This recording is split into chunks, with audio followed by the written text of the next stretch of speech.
Before 1996, there was no body or organization in charge of the management of our water resources.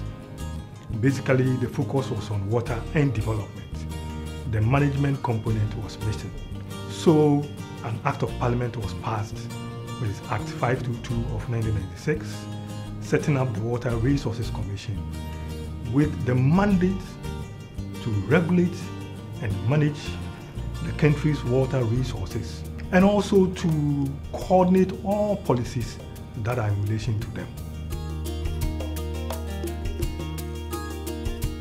The Commission started operations in 1999 and came out with its first strategy, which adapted the concept of integrated water resources management.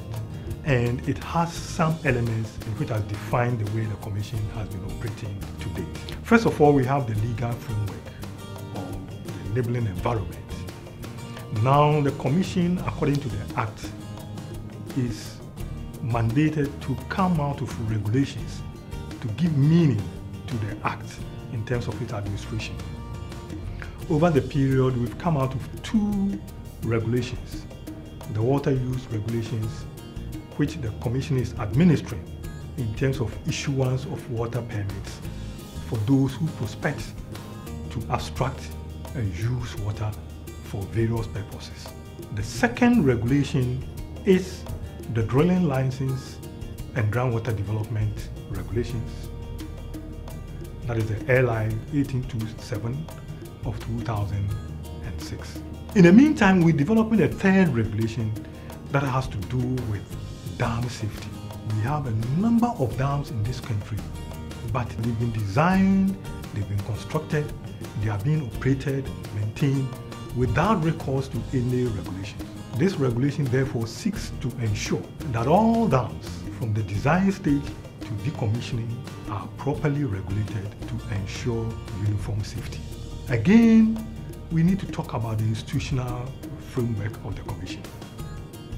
We have the Commission itself, which is more like the governing body, which is a 15-member commission made up of all the various stakeholders that really matter in the water sector. Indeed, the Commission serves as a coordinating platform from data management. We have the Water Research Institute, the Hydrological Services Department, the Ghana Meteorological Agency. Then we have the major water users, Ghana Water Company Limited, Irrigation Development Authority, and then the Volta River Authority. Then we have the water-related regulatory institutions, Environmental Protection Agency, Forestry Commission, and the Minerals Commission. We have other stakeholders, which has to do with the traditional authorities, women's group, and NGOs in the water sector. They all have a representative on the Commission. We have the river basin offices and their management boards, which basically is the Commission at the local level, because we operate or plan at the river basin level. So far, we have 5 river basin offices and their management boards. We have one for the Densu, we have one for the Ampomah Basin, the White Volta Basin, the Pra, with a focus on the Offin, and then the Tano river basins.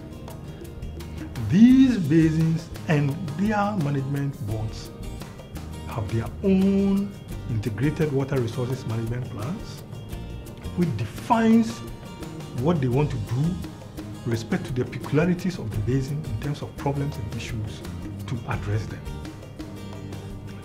And that is at the institutional level. I need to add, however, though, that we also have a very firm and impressive collaborative arrangement with the various institutions, be it data management, be it water use, and what have you. For instance, we have service agreements with the Water Research Institute, the Ghana Meteorological Agency, and then the Hydrological Services Department to ensure that we get the appropriate data and information with a view to make the decisions that we want to make appropriately.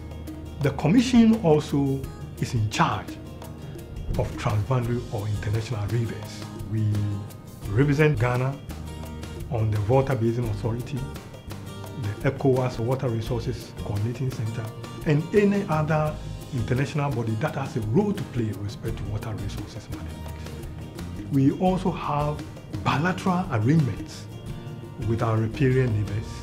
Specifically, we have what we call the Ghana-Burkina Joint Technical Committee on Integrated Water Resources Management with Burkina Faso. That has to do with how we want to improve our relationship with respect to the use and management of the rivers that we share. And that has to do with the Volta. The Volta is shared by 6 countries, Ghana, Burkina, Togo, Benin, Cote d'Ivoire, and Mali. But most importantly, Ghana and Burkina Faso take 85% of the entire Volta. So they need to have that kind of bilateral cooperation with Burkina Faso. The Commission has been supported in various ways by a number of development partners. Key among them is Danida, which started off by helping to set up the institution and also assisted in a number of projects which has to do with the development of river basin IWRM plans. We've also had the EU, European Union, also assisting in developing the national IWRM plan and also some basin IWRM plans. The World Bank has come on board in supporting the Commission to develop flood early warning systems. We also have NORAD from Norway assisting in developing the dam safety regulation and then the setup of a national dam safety unit. We've also had some support from UNEP, Jeff, to, as it were, look at the issues of addressing transboundary water resources management on the Volta. We've also had CEDA Canada to assist with groundwater studies, especially for the 3 northern regions of Ghana.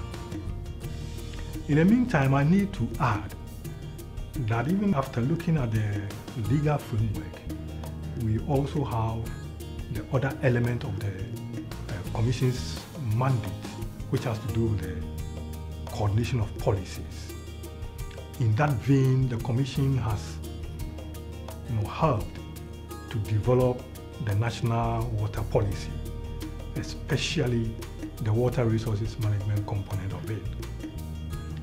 The Commission has also helped to develop the rainwater harvesting strategy, the buffer zone policy, which is supposed to guide the establishment of buffers along our river bodies to ensure their protection and proper management.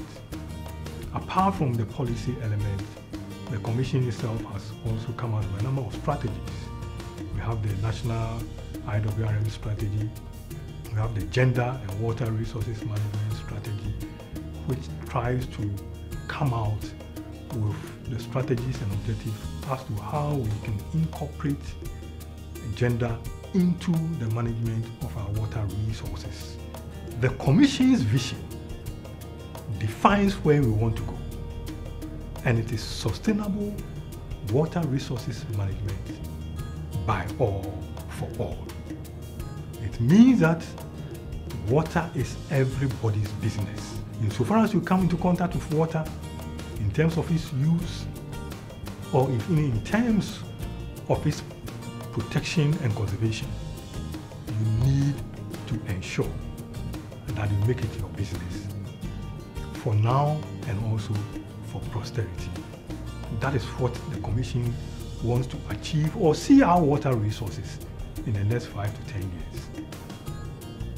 That is the key message for us all.